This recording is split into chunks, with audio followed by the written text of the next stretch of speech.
नमस्कार, मी सुमित. तुम्ही पाहता एलएस मराठी. सकाळच्या 10च्या बातम्यांमध्ये आपलं स्वागत. विधानसभेत लाडक्या बहिणीनं टांगा पलटी करून घोडे फरार केले.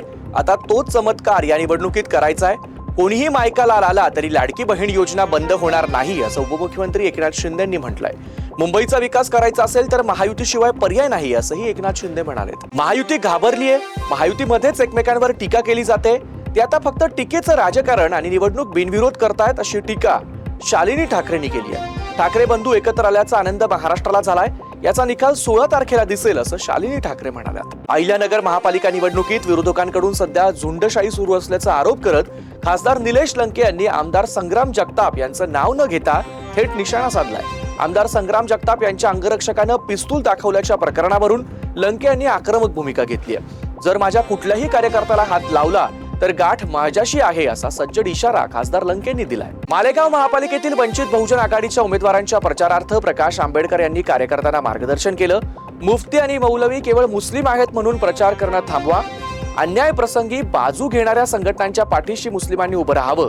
धार्मिकतेच्या नावावर प्रचार करणं म्हणजे भाजपचंच हात बळकट करणं आहे, अशी टीका वंचितच्या प्रकाश आंबेडकरांनी केली आहे. यवतमाळ नगरपालिकेत नगराध्यक्षपदी मंत्री अशोक उईके यांची कन्या प्रियदर्शिनी उईके निवडून आली आहे. भाजपचं पूर्ण बहुमत असलेल्या सर्वसाधारण सभेत उपाध्यक्षपदी भाजपचे दत्ता कुलकर्णी यांची बिनविरोध निवड करण्यात आली.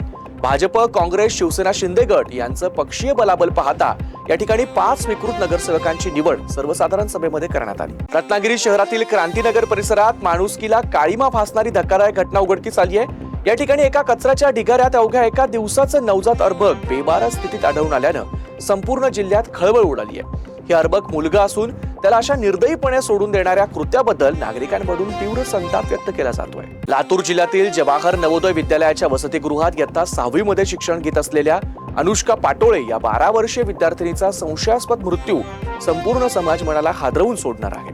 हा मृत्यू हत्या की आत्महत्या याबाबत अद्याप स्पष्टता नसली तरी या प्रकरणातील सत्य बाहेर यावं, दोषींना कठोर शिक्षा व्हावी, तसंच अनुष्काला न्याय मिळावा या मागणीसाठी बुलढाणा जिल्ह्याच्या चिखली तालुक्यातील सकल मातंग समाजातर्फे भव्य कॅन्डल मार्च काढण्यात आला. यवतमाळच्या डोंगर गावात गोदाम फोडून सोयाबीनची चोरी करण्यात आली आहे. 64,000चं 16 क्विंटल सोयाबीन लंपास करण्यात आलंय. या प्रकरणी पोलिसांनी चोरीचा गुन्हा दाखल केलाय. या प्रकरणामुळे परिसरातील शेतकऱ्यांमध्ये भीतीचं वातावरण पसरलंय. नाशिकच्या येवलेकरांना सध्या पतंग उत्सवाचे वेध लागलेत. दरम्यान येवला शहर पोलिसांनी प्रतिबंधात्मक कारवाई करण्यासाठी नायलॉन मांजा विक्री करणाऱ्यांवर कारवाई सुरू केली आहे. या ठिकाणी 104 नायलॉन मांजाचे बंडल जप्त करण्यात आले. पशु, पक्षी तसंच मानवाला हानी पोहोचवणारा नायलॉन मांजा वापरू नये असं आवाहन पोलिसांकडून करण्यात आलंय. जळगावच्या सावरगावची केळी थेट इराणला निर्यात केली जाते. जळगावात एका युवा शेतकऱ्यानं दुष्काळी भागात पहिल्यांदाच टिश्यू कल्चर केळीची यशस्वी लागवड केली आहे. 2.5 एकरात 5,000 केळींची रोपं लावण्यात आली आहे. शेतकऱ्यासाठी ही केळीची शेती आर्थिकदृष्ट्या फायदेशीर ठरली आहे. या होत्या आताच्या महत्त्वाच्या बातम्या. बघत रहा एलएस मराठी.